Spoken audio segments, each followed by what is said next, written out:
ganda. Ang ganda ng bahay. Oo, ito na po mga kababayan yung pinagawa nating bahay. Kuya Eli, medyo ilapit mo lang dito yung camera para makikita nila. Wow! So yung style po kasi ng bahay natin, Sunday po kasi ngayon wala yung bantay natin, kaya wala po sila, no? And thank you dun sa mga nag-comment sa amin na na-prank natin. Marami pong salamat. So ito, yung half niya kasi ay, ito finish na siya, ay konkreto. Tapos yung taas, cladding po. Ito yung mga bagong design nyo ng pabahay namin. Yung mga cladding naka-horizontal na ganyan. Ayan, yun to yung Okay, so good evening everyone. Before we will start, let us pray first. In the name of the Father, the Son, the Holy Spirit, Amen. Almighty and ever-living God, we praise and glorify your name. We thank you for the countless blessings that you have bestowed on us, especially the gift of life. We hope and pray that you send forth your Holy Spirit in each one of us and continue to guide us in everything that we do and in everywhere that we go. This we ask through Christ our Lord. Amen. In the name of the Father, the Son, the Holy Spirit. Amen. Okay, so good evening everyone. Good evening, Miss. Good evening. Good evening everyone. Okay, so since from the instruction of Doc Mel, we are still allowed to have our regular classes for today. However, starting tomorrow, you will have your you will have your practice. So I will take the liberty to have our classes tonight so that at least taas-taas na po ang ato ang progress, no? So welcome to our second part, no, of lesson 2, which is the cultural features of Negros Occidental. So last time we discussed about the cultural background of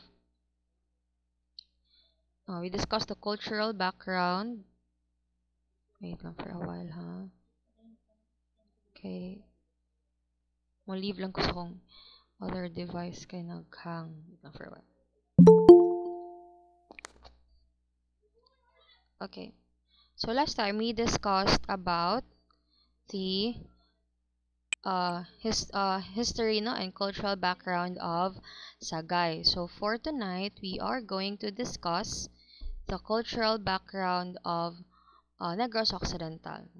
Unsa ang iyahang geography, demographics, administrative division. Man mag admit. Okay.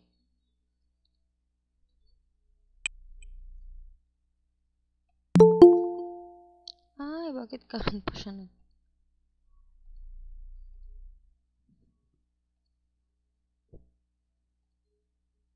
Sorry, I'm not using my other device. Okay. Set up ko na lang sa other part kay ang iban karon pa lang nag-join. Wait lang gid ha. Let me just pause for a while. On the cultural and historical features of Negros Occidental. So basically, since we are all Negrenses, we live in the province of Negros Occidental. I might not be a Sagaynon, no, but I'm still part of the province of Negros Occidental, and it's very important as Negrenses that we are fully aware not just of the geography, administrative divisions, but as well as the culture and the arts, the history of Negros Occidental, its different infrastructures. I think you're fully aware that there were some questions actually that were included in our prelim exam. Nga wala pa na ako na-discuss before, but originally it was intended kaya nahimo naman ko exam in advance, no, intended tani si Negros Occidental to be a part of our prelim, but due to time constraints, no, we weren't able to include that in our prelim coverage. So instead, we are just going to include this one in our midterms coverage. Okay, let's start. So Negros Occidental faces the island province of Guimaras and the province of Iloilo on Panay Island, to the northwest across the Panay Gulf and the Guimaras Strait. If you have noticed the map of Negros Occidental, we are basically like a sock shape, no, or medyas, no, ang shape ni Negros Occidental, Negros Island rather, not Negros Occidental. So we share the Negros Island with Oriental, which is facing Cebu. Okay? So basically, si Occidental, some of its municipalities and cities are facing Panay Island and also Guimaras. That is why we basically speak in Hiligaynon. While some municipalities and cities that is actually facing Cebu, like Camino, San Carlos, Calatrava, Toboso, we are actually Bisaya, no? Bisaya amo ang language because we are facing Cebu.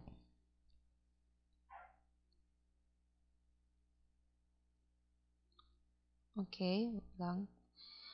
So, the primary spoken language is Hiligaynon, since majority of the municipalities and cities speaks in Hiligaynon, kay ga-face man jud mostly sa Panay, and the predominant religious denomination is Roman Catholicism. So, majority of the inhabitants in Negros Occidental are Roman Catholics. Bacolod is our capital and our seat of government and the most populous city of the province. But it is governed independently as a highly urbanized city. Before, no, one Negros Island banta, no, we basically had one seat of power together with Oriental. But karon, no, atoan naman na siyang gi-divide into two, Occidental and Oriental, with Bacolod as our seat of government. Okay. Now, Bacolod is actually also known as one of the most populous city of the province. It is governed independently, like what I've said, as a highly urbanized city. With a population of 2,497,261 inhabitants. It is the most populated province in Western Visayas. Okay? So, Negros Occidental, actually, because we share, diba, Western Visayas with Guimaras, with Panay Island, and Panay Island itself is also divided into several padjud ng mga provinces, no? Like Aklan, Capiz, no? And so much more. So, basically, if you combine na to sila tanan, no? Ang pinaka-dako jud og population is in Negros Occidental. And it is the second most populous province in the Visayas after Cebu, and the 8th most populous province of the Philippines. So I'm not just talking about Bacolod, I'm talking about Negros Occidental. So when we look at the geography, of the map of Negros Occidental, it is located in the western side of Negros Island. That is why yung itag Central Visayas, syempre Cebu, Oriental, pero western gani, no, since we are located in the western side, no, of the Negros Island, no, that is why parta sa Western Visayas. So ato ang total land area is 7,802.54 square kilometers. So if Bacolod is included for geographical purposes, ang area ni Negros Occidental will be equivalent to 7,965.21 square kilometers. So kani 7,802.54 square kilometers class, this is excluding Bacolod. Pero if itong i-apply si Bacolod, that would be 7,965.21 square kilometers. Okay. So the province is approximately 375 kilometers or 235 miles long from north to south. It is bounded by the Visayan Sea in the north, Panay Gulf on the west, Negros Oriental Province, and Tanyon Strait. So, syempre kung pasibu ka and moagi gani ka sa San Carlos, mulabang dito sa Tanyon Strait pa Toledo going to Cebu. So that is located on the east and the Sulu Sea on the south. Negros is basically volcanic. That is why, even though we do share Canlaon with Oriental, kay Oriental man na basically, ang Mount Canlaon kay it's located near Canlaon City, syempre. But since we do share the same island with Oriental, our land itself, apil na ang Negros Occidental, is basically arable. Okay, muna siya, ato na na-mention last time. That is why kung remember pa Japon mo sa to ang gidiscuss on the history of Sagay, that is why nag-flourish ang coconut, lumber, corn, and any other agricultural products in Sagay. It is made possible because of our land, Ideal lang ato ang soil for agriculture because it's arable, and that is all thanks to Mount Canlaon. That is why our major source of livelihood no is agriculture.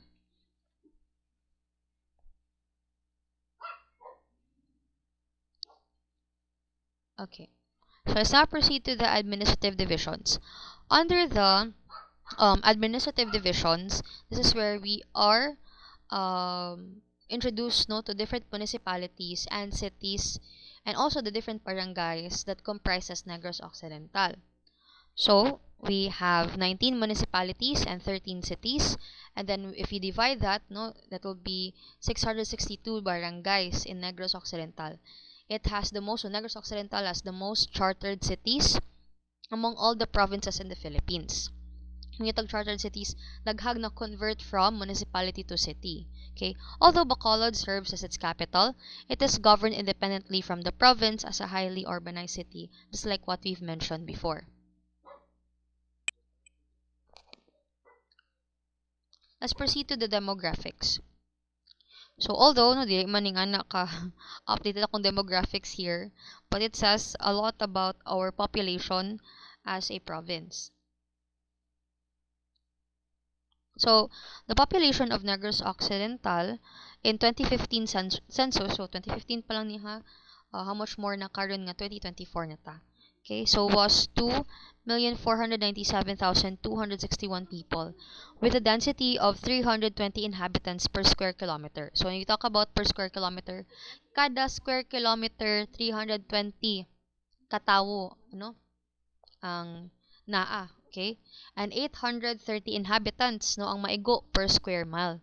If Bacolod is included for geographical and statistical purposes, mas mudaghan pa jud ang population. Kaya di ba, ngano gina-exclude ito permi si Bacolod? Because we've mentioned before, they are governed independently and separately, okay? As a city. Okay, masking siya ang seat of power, siya ang sentro, gi-separate po siya as a city. So, kato siyang idungag for geographical and statistical purposes na sa mga 3,059,136 people ang naa sa Negros Occidental. Ang density niya, so gamay raman noon ang diferensya, from 320 per square kilometer, naimo na siya og 384 per square kilometer or 995 per square miles.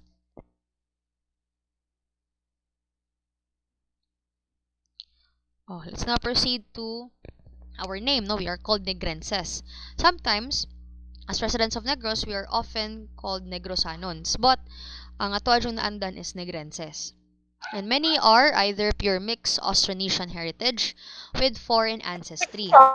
Meaning, there are several Negrenses, nga mixed Chinese or Spanish as minorities. And di ba, atoan namang na-mention kanina nga since arable man ang land in Negros Occidental or basically the whole Negros Island including Negros Oriental, that would mean mga mestizos coming from Manila would travel to Negros Island for them to grow out sugar, Kung sila sugar plantation. And some of them are actually foreigners who married mga Filipinas. Okay? Later ito na ma-mention. So, Negros Occidental is predominantly a Hiligaynon-speaking province. So, 84% of the residents speak Hiligaynon as a first language because we have our linguistic ties with Iloilo, who speaks Ilonggo, Pero syempre lahi, when it comes to tone, when it comes to accent, naaman dya po'y difference, ang mga taga Bacolod, Bacolodnons or those who are in Negros when they speak in Hiligaynon compared to the Ilonggos, nga medyo man na ilaha, medyo strong when they speak in Hiligaynon, lahi ang ilahang accent comparing to Negrenses. So ngano 84% ra because the remaining 16% speak Cebuano or Bisaya, especially the cities and towns facing the Tanyon Strait, just what I've mentioned kanina. Okay? So, since dool raman, to the island province of Cebu, that is why we speak in Bisaya. So, ang Negros Occidental are basically a mixture of both Hiligaynon and Cebuano. And in Sagay, there is a mixture also of both languages. Okay? Kay Gaface man di ba si Sagay is on the northern part, no? So natunga siya between Iloilo and Cebu. So Filipino and English are widely spoken and used on both sides of the island for educational, literary, and official purposes.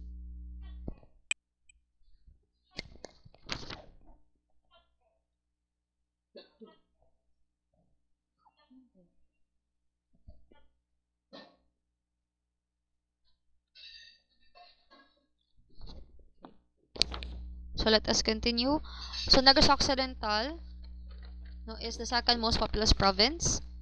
So having the second largest number of congressional districts and the seventh most populous, fourth if highly urbanized cities and independent component cities are included in the population of corresponding provinces in the Philippines based of the 2015 census.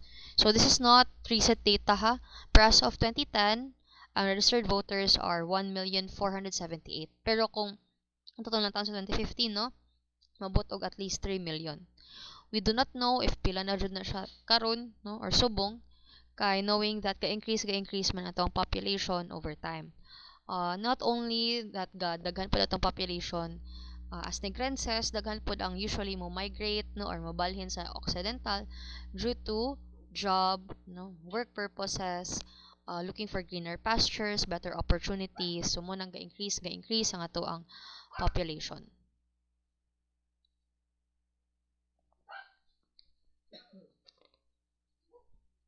So let's now proceed to religion. So Catholicism is the predominant religion with over 2 million adherents. So since 3 million if itong i-include si Bacolod, so majority of those who are living in Negros Occidental are Roman Catholics. So we are under the jurisdiction of the Roman Catholic Diocese of Bacolod, San Carlos, and Kabangkalan. So ang mga dagko nga dioceses are located in these three cities. Okay? There are also other major Christian denominations. So it doesn't mean na since Catholicism ang gi-practice mo na lang jud na siya, no, ang religion, no, sa Negros Occidental. There are also other Christian denominations. Okay? Outside of Roman Catholicism. Those are Baptist churches, Aglipayan Church, Iglesia ni Cristo, Seventh-day Adventist Church, and we also have the evangelicalism. So Islam is adhered by a sizable minority. So only 1,842, no, are included in the population that practices Islam. Okay? Mga Muslim na to nga brothers and sisters. Let's now proceed to the economy. So we are known as the Sugar Bowl of the Philippines, now land of sweet surprises, because we are known for our major production of sugar. The sugar industry, and please take note of this one, the sugar industry of Negros Occidental is the lifeblood of our economy. Everywhere that you will go, masking mo travel pa ka, masking asa, daghang kitang katubuhan. Okay? Because we produce more than half of the country's sugar. If you could remember, no, daghan kay mga sugar companies nga na-establish sa Sagay, there were actually 2. And then, if ito siyang i-include, no, there are 15 sugar centrals located throughout the lowland areas of the north and west of the island, stretching from the northwest and along the coast of the Visayan Sea and Guimaras Strait. So, asa man ang mga dagko nga mills, no? Kita na to sa San Carlos, La Carlota, Sabago, Binalbagan, Kabangkalan, Sagay, no, duha man kabuok, no, katong Lopez Sugar Company o katong Sagay Milling Company na established sa late father ni Honorable Alfredo G. Marañon Jr. Syempre namatay po to si Alfredo Marañon Jr. Okay? Silay, Morsha, and Victorias. Victoria's Mill in Victoria City is the largest sugar mill in the country. So if you can remember, no, balik ta si Sagay ang largest, dala makitaan ang largest hardwood lumber mill in the world sa tibuok kalibutan, no, which is the Insular Lumber Company. Well, sa Victoria City naman, no, we have the largest sugar mill in the country. And not only that, it's the world's largest integrated sugar mill and refinery. Okay, so dili lang pud pang world class si Sagay na pud si Victoria City, no? So take note of this one because this will come out of our future activities or quizzes. Basta world's largest integrated sugar mill and refinery that can be found in Victorias. Largest lumber mill, no, in the world, Sagay City. Okay? So, fishing industry is also found in Cadiz. So, sugar or lumber or copra, no, ang kalabanan nga gina-produce ni Negros Occidental. No? We also have Cadiz City. Okay, Cadiz City has the largest fishing industry. Okay, and other fish ponds that dot the province also can be found throughout Negros Occidental. One of the country's largest copper mines. So kaniha, take note. Basta gani fishing industry, Cadiz. Siyempre, apil po sa ganun. For lumber mill company, Sagay. Kung sugar mill, either in the country and in the world, sa Victorias. Pero kung, if you talk about copper mines, that is in Sipalay City. Okay? It's the largest in the country. So there also exists a cottage industry which produce handicrafts made from indigenous materials. Actually, in Calatrava, they also make rattan, no, known man si Calatrava for their pandan bags. Not rattan, rather. Pandan bags. And sometimes, dili lang siya ginabaligya sa Negros Occidental. Gina-export po siya even outside of our province, no, sa Cebu. Sikat ka ng mga hand-painted nga pandan bags. And those are actually coming from Calatrava. Okay?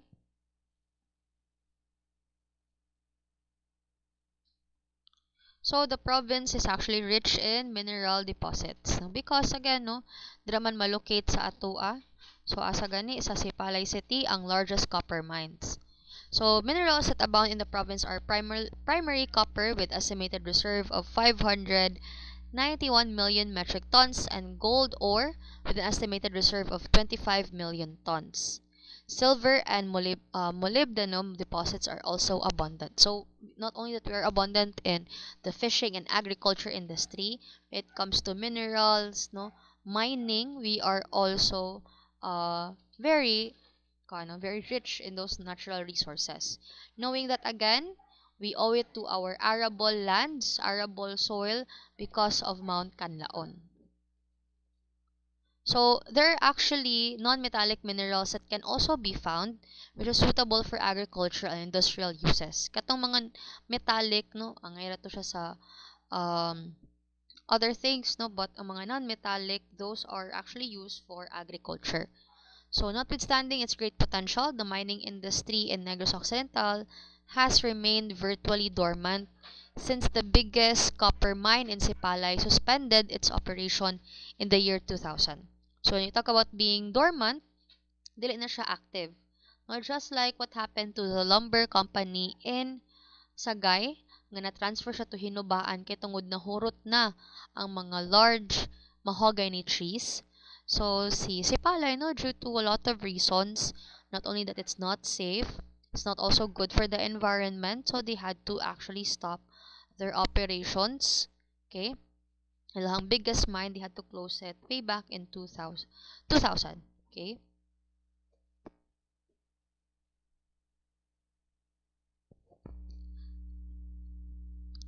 Now, let us proceed to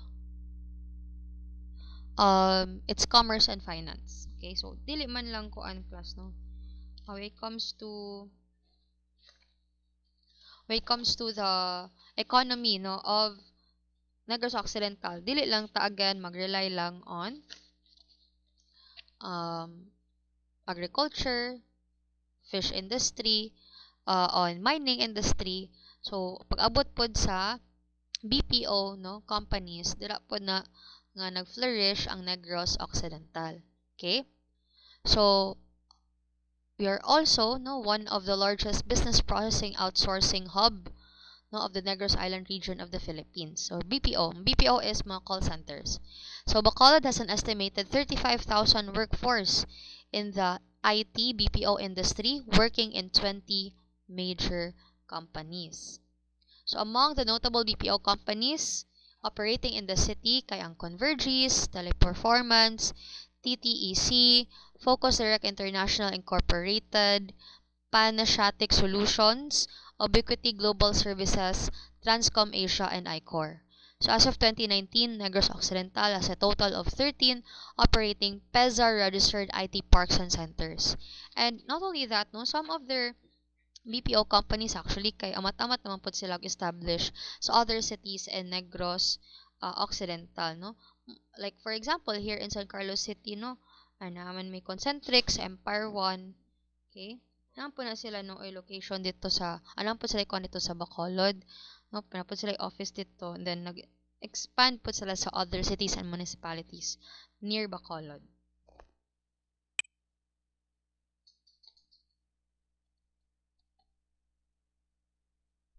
Let's now proceed to food and agriculture. So, Negros Occidental's output of more than 1 million metric tons of crop year 2002 to 2003 accounts for nearly half of the country's sugar production in an industry that generates an estimated annual revenue of more than 18 billion. So, imagine, no? Kana pa lang ang sugar production na 2002 pa lang niha, much more karon. So, naabot na siya sa up to 18 billion ang yang annual revenue. So, there are actually 12 sugar mills in the province. So, out of those 12, ang pulo na lang, no, presently operational. So, Victoria's Milling Company, which is the largest, no, na milling company, not only in the country, but in the, I think in the world, no, so has the highest rated capacity with 15,000 tons cane per day, rather. San Carlos City na pod may milling company per nag-shutdown na siya years ago. Dugay na kayo. So, however, the volatility of the sugar industry forced the province to shift. Okay, so dili man sa tanang panahon nga mag-rely lang ang province sa sugar production. So, slowly nag-transfer pod sila into producing other high-value crops and alternative industries. Muna makita nimo no nga very diverse ang gisaligan no nga industry sa Negros Occidental for its economy. So not only that we rely solely on sugar, kay masking makaingon patang nga kita ang largest producer of sugar, dili man gud na siya ingon nga consistent pod no ang iyang pag-produce annually. So that's why nag-move pod si Negros Occidental into other padjud nga mga agricultural products, muna natay BPO, naapot tay fishing industry, mining. So the diversification has proven to be highly successful.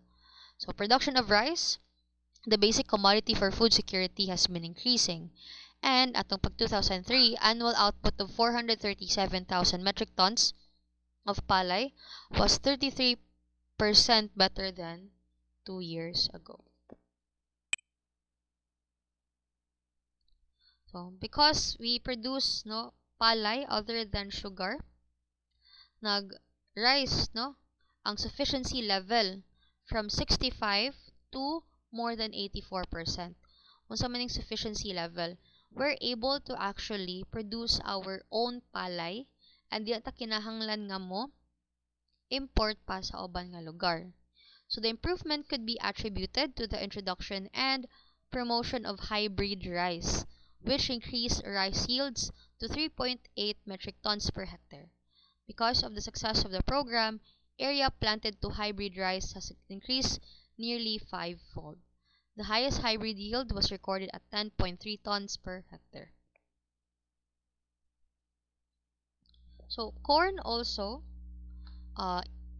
registered increasing gains, no? So, atong nahinumduman sa history of Sagay, since nahurot naman to ang mga mahogany trees, that's why some would eventually move towards, growing corn, producing copra from coconut trees. So, production of 2003 of 42,000 metric tons outperformed 2001 output by 18%. And then there are also other fruit and vegetable crops nga na-produce in Negros Occidental nga nag-grow pod siya, per hectare. So, mga other than, banana and cassava, so nag-improve ang harvest sa other fruits and vegetable crops. Harvested coconut was placed at 139 million nuts, while production of banana, fruit, and vegetable crops totaled 110 million kilograms. Livestock and poultry industries, where Negros Occidental has also strongly diversified.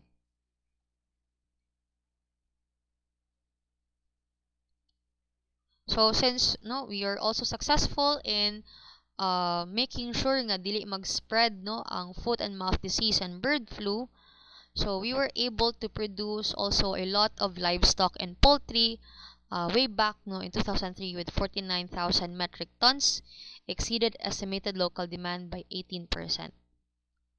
So also 9 cities and 16 municipalities were also able to flourish in the fishing industry.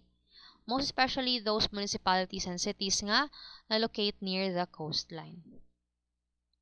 So if you think about it, we are actually doing good in terms of agriculture. Self-sufficiency, we're able to actually provide for our own produce, crops, we're also able to contribute, nationally, dili lang within our own province. Dark one. Okay.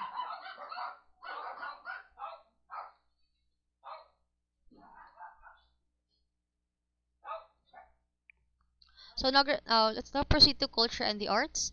Negros Occidental has long been a center of culture and arts. The wealth brought about the sugar industry made sure that the Negrense Principalia enjoyed an above-average standard of living. So, if you have been to Silay, it's actually named as the Parish of Negros. That's the north of the capital of Bacolod, due to its cultural and artistic center of Negros Island region. Up until this day, you can still see old ancestral houses nga gin-preserve actually by several associations that are devoted into preserving historical sites, kanang mga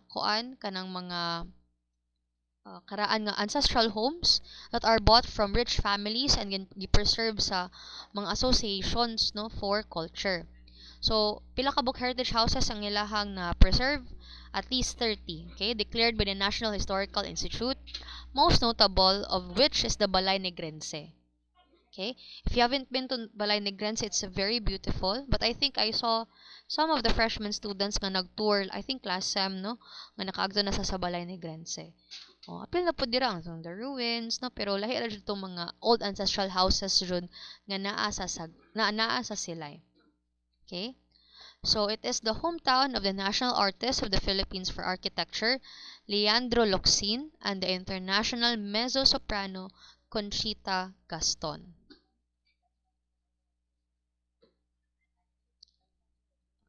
So another famous treasure of the Negrense art heritage can be found in Victoria City. Okay, within the confines of the Victoria's Milling Company, in its chapel is the world famous mural of the Angry Christ. You try to search the Angry Christ, di mo siya nga suko siya kasi pero gitawag siya Angry Christ kay the way Christ was painted, it's painted with bright red, orange colors, and as we all know, kani mga bright red, orange, yellow, mga nga kind of colors, especially red, red and orange. If you mix it together, it signifies strong passion. Okay? And then because of that, dili ka kitang gentleness sa kana nga painting kay gamit sila very bright and strong colors. That's why it is called the Angry Christ. Okay? So it is painted by artist Alfonso Osorio, a scion of the Osorio family who owned the mill. So syempre unay raman, since na may chapel located inside the milling company, the chapel was painted by one of the families who owned the mill. The Regrenses Joie de Vivre is a manifest of the various festivals all over the province, foremost being the famous Mascara Festival of Bacolod, okay? Pasalamat Festival of La Carlota, Bailes de Luces of La Castellana, and Pinta Flores Festival of San Carlos City. Okay? So, daghan kayo, og mga festivals located in Negros Occidental. And each festival actually class has its own like origin story. Like for example, sa amo we have the Pinta Flores Festival. It is said nga it's a celebration. Pinta Flores meaning painted ang pinta, and then flores means flowers. And then notable man na siyang Pinta Flores Festival for having painted nga bodysuits. Okay, kay mo bitaw nang i-paint sa ilang bodysuit with different kinds of patterns of flowers. And Pinta Flores Festival was actually from the story of Princess Nabingka. It is said that San Carlos City was named as Nabingkalan. Okay, that's a former name of San Carlos City. It was named after Princess Nabingka, and it is said nga magiayo daw kuno siya with the help of Saint Charles Borromeo, which is our patron saint. And syempre sa kanang mga followers ni Prince Nabingka. But I don't know if it's true, no? They said nga tale of fiction raman ang story ni Princess Nabingka. And fun fact we used to be a component or a part of Calatrava, no? Pero since mas ning dali man ning asenso si San Carlos City ni Calatrava, that is why we separated and we became a separate city. Okay? Ang Mascara Festival kay sa celebration of being joyful despite the tough times or the difficulties nga na-encounter sa mga Bacolod nuns. Okay, so daghan po kayo mga background or story, backstory ang mga different festivals and how they came to be. But basically the main reason why we have these festivals, it's a form of thanksgiving, it's a form of like our homage to our patron saints, mara man na usually kalabanan ang theme when we have our different festivals per city and per municipality. Okay, so if ang Pasigarbo sa Sugbo is a festival that features all the different festivals of the municipalities and cities of the Cebu province, ang atong own nga marag version ana is ang Panaad sa Negros Festival. So ang Panaad syempre brings together the different festivals of the different municipalities and cities. They showcase their history, their arts, their culture, their tourism, everything through the Panaad sa Negros. Muna ginatawag siya Festival of Festivals in Negros Occidental. And it is held every April at the 25-hectare tree-lined Panaad Stadium in Bacolod. So basically para sana Sinulog is the mother of all festivals because it's the biggest celebrated festival, one of the oldest festivals in the entire Philippines. Then we have the Festival of Festivals sa Cebu, which is Pasigarbo sa Sugbo. And then sa atua here in Negros Occidental, we have the Panaad sa Negros.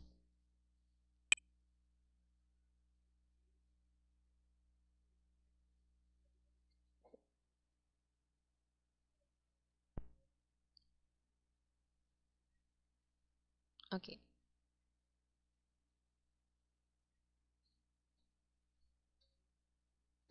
So let's proceed since we did make mention of festivals.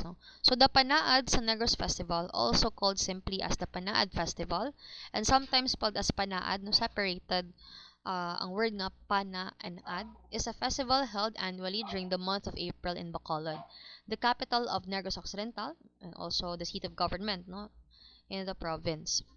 Panaad is the Hiligaynon word for vow or promise. The festival is a form of thanksgiving to the divine providence and commemoration of a vow in exchange of a good life. That is why we call it Panaad Festival. Vow in exchange for good life. The celebration is held at the Panaad Park, which also houses the Panaad Stadium and is participated in by the 13 cities and 19 towns of the province. For this reason, the province dubs it the mother of all its festivals. And not only that, during Panaad, you can also see the different municipalities and cities nga mag-put up silang mga booth, anadra sa mga booth ang ilahang local products, mga delicacies nila, mga different promotional materials nga nakadepict dira ang mga different tourist attractions per city, per municipality. Okay?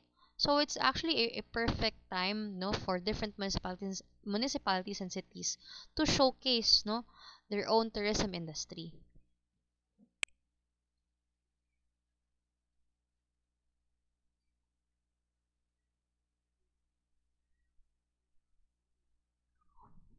Let us now proceed to infrastructure. Oh, pero medyo ma-mention ang San Carlos City, no? Actually, because we are known for our itong mga farm na mo, no? Kani. We are home of renewable energy. Okay, so daghan mig solar farm dito sa San Carlos, dito sa San Carlos City. And that is why we are also mentioned, no, as one of the notable cities or places nga naay dagko nga mga infrastructures. Okay?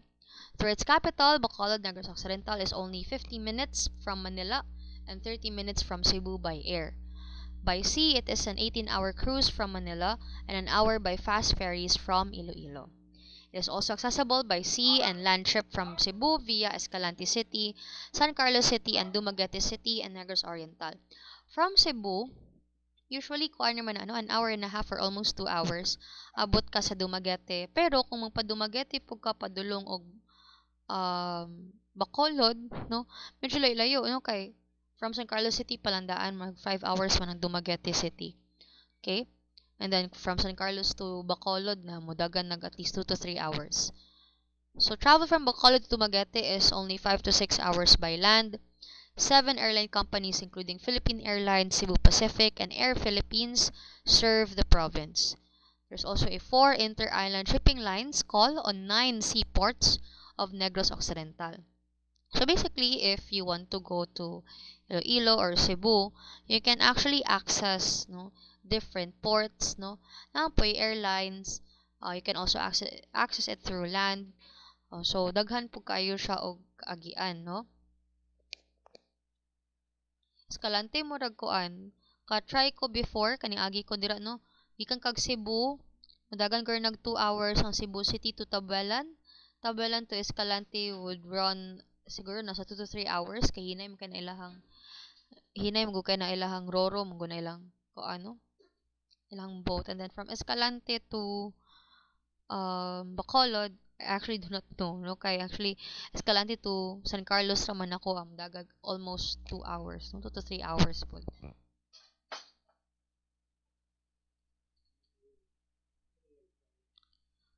Let us start with the several infrastructures that can be located in Negros Occidental. First, we have the Bacolod Salay International Airport. So on June 18, 2008, a new airport was inaugurated in Salay City, 16 kilometers north of Bacolod. The new airport replaced the Bacolod Domestic Airport. The new airport runway is of international standards and was constructed to facilitate future landings of international flights to serve the growing number of tourists visiting Negros Occidental each year.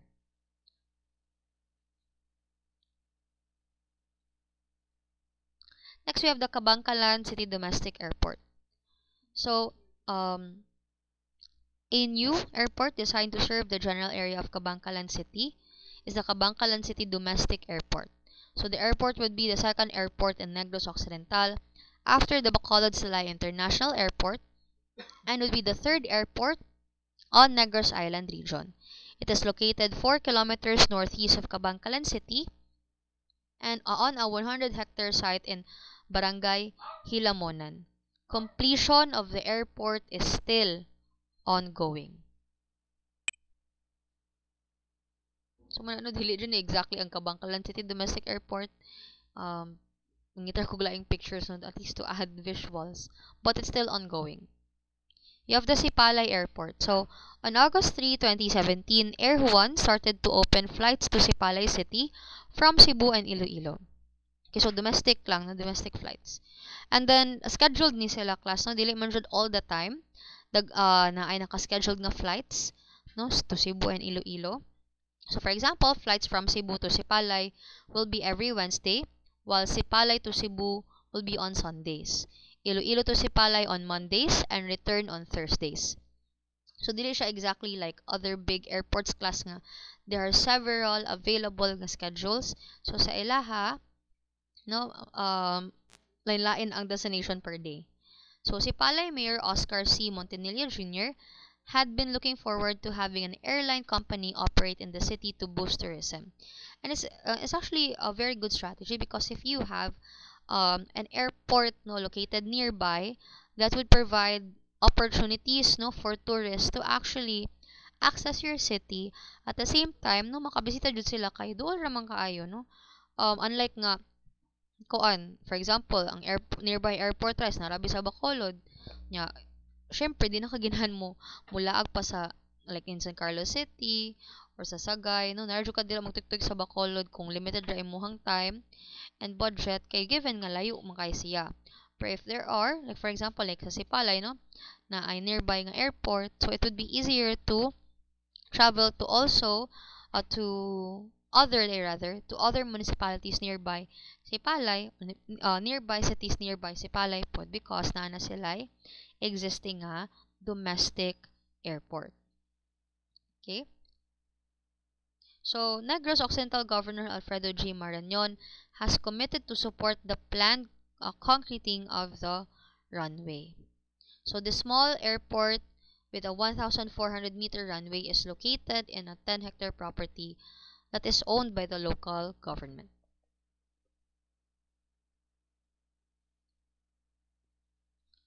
So, not only that, no, dili lang ta daghan lang og airport, daghan pud ta og road network and accommodations. So, basically, guys, no, if you talk about accessibility, this is also very important. Why? Because, you know, 5 A's of tourism, para itong gi-mention na to last time, accessibility, accommodation, amenities, activities, attractions, no? Kanang 5 ka buok, no, nga included sa 5 A's of tourism are very vital, no, for a certain city to become, no, to officially become a tourism destination. Without any of the 5, it would be difficult to actually provide our potential tourists with a comfortable accommodation or comfortable experience, knowing that limited ang ato ang mga infrastructures and services. That is why importante pod no nga ang usa ka province, ang usa ka syudad has a lot of road network and accommodations so that we can also cater to different tourists, no? Daghan na gana ang ilahang turista no kada syudad kay syempre na yung mga festivals baron or nagkakalihukan no, it would be better if kompleto pod, it's accessible through road networks and napoy mga comfortable accommodations available.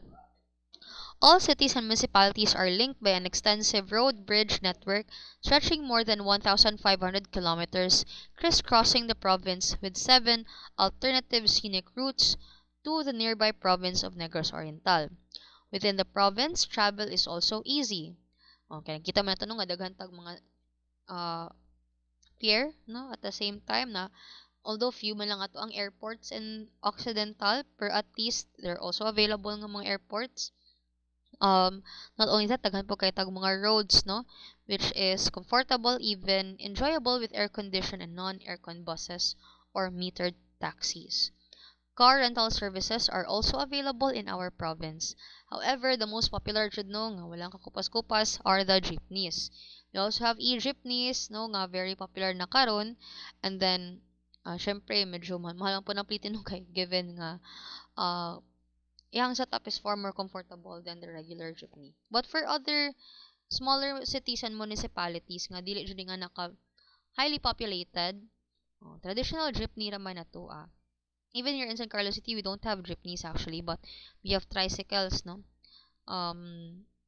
Although, hilas na kami na may traffic light, no? Pero, the usual dyan nga most of transportation na naandan sa mga Negrenses are jeepneys, tricycles, no? Bus.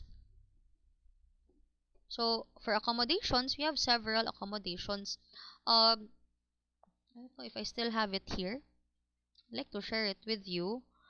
Kay, ako ang study actually is more on hotels and resorts that are already DOT accredited. Daghan actually ng mga different hotels and resorts in Negros Occidental for you to see.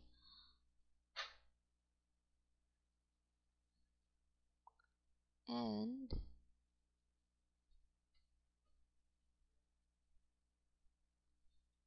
actually daghan kayo sila pod class and only accredited lang sila, no? How much more if you include pa na itong mga dili accredited? It's not here.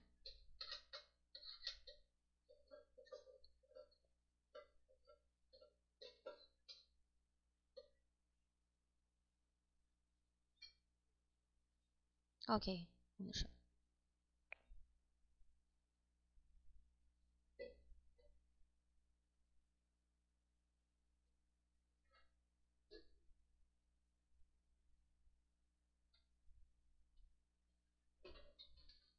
Let me see if I can open it. Okay.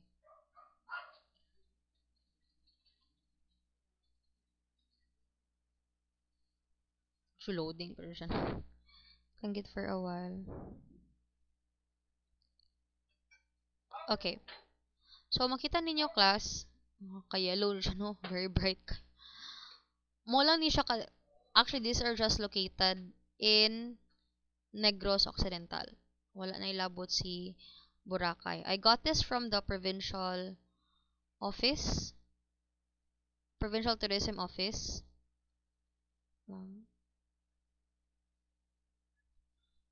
So, everything that you see here are actually the list of, I will not like zoom in na lang, no? Pero at least makita nyo kung sa kadamo dun, no?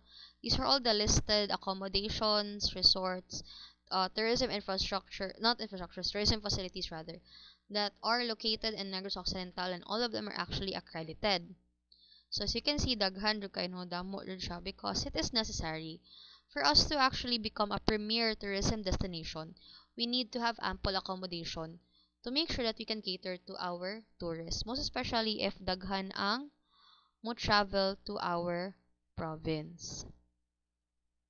So, correction, it's not just 67 ang available, kay nakabutang diri no nga 67 hotels. There are actually so much more. Okay? Damo pa gina siya, other than 67. More than 67 actually. So there are a lot of hotels, pension houses, lodging houses, and tourist inns. Ang mga sikat, no, syempre nga you are also familiar, isang El Fisher, Bacolod Convention Plaza, Pagcor Hotel, Business Inn, Sugarland Hotel, which is all in Bacolod. I remember ang best breakfast buffet actually is in Business Inn. Kaya barato kayo to lang karon, no? It's pre-pandemic. Okay, by 300 na kay breakfast buffet. Kan pa kayo, no? Sugarland, no? Sugarland Hotel. All of it are actually located in Bacolod. And of course, we have Seda, no? Seda nga include pod. Next, we have energy and water. So, the province has an adequate power and water supplies. It is currently interconnected to the Visayas power grid, whose main sources of power are geothermal. Okay? So, aside from its existing 170 megawatts capacity, Negros Island by the year 2006 has an additional 105 megawatts of locally produced power from geothermal plants in Bago and in Barangay Palimpinon, Valencia, Negros Occidental, and from Bagas Cogeneration Facility of First Farmers Sugar Mill. Ample water supply for household, commercial, industrial, and agricultural uses is assured by 73,000 hectares of proclaimed and protected major watersheds, regular rainfall, and 6 major river systems.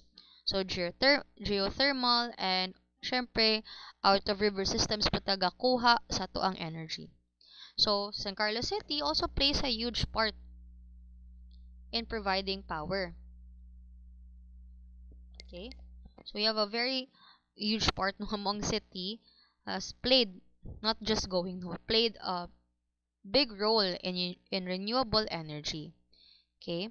So, this is actually what it looks like in reality. So, it talks about the future, no, kanisha, pero natabo na actually nakaron. So, makita ninyo, muna siya ang usa sa mga solar farms that are located in San Carlos City. So, it's a standalone solar power plant consisting of approximately 52,000 modules. Na may duha, no? We have Sakasol and Sakasun. Sakasol renewable energy. So when we talk about Sakasol, it's the Philippines' first utility scale solar farm located in our own province and especially in my hometown, San Carlos City. So again, no, we rely on hydropower, geothermal for our energy, and we also have power plants, no, renewable energy like Sakasol, no, naga-provide og solar energy. Ano ba may Sakasan? Okay. So, sa Aboitiz na siya, no, solar power plant.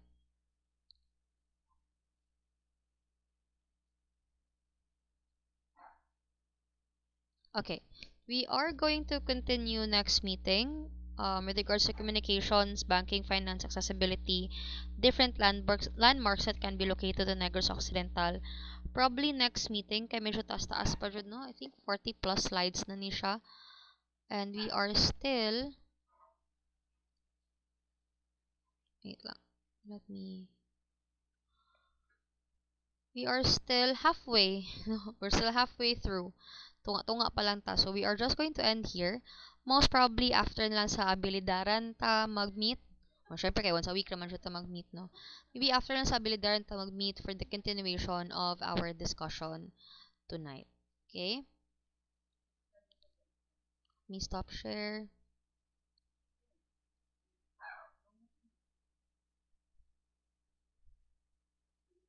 Now, do you have any questions that you would like to share before I will call your names one by one for the attendance? Okay, so if none, let me call your names first for the attendance. If you are present, you can say present or you can click the raise hand button so that I will know that you are around. Okay?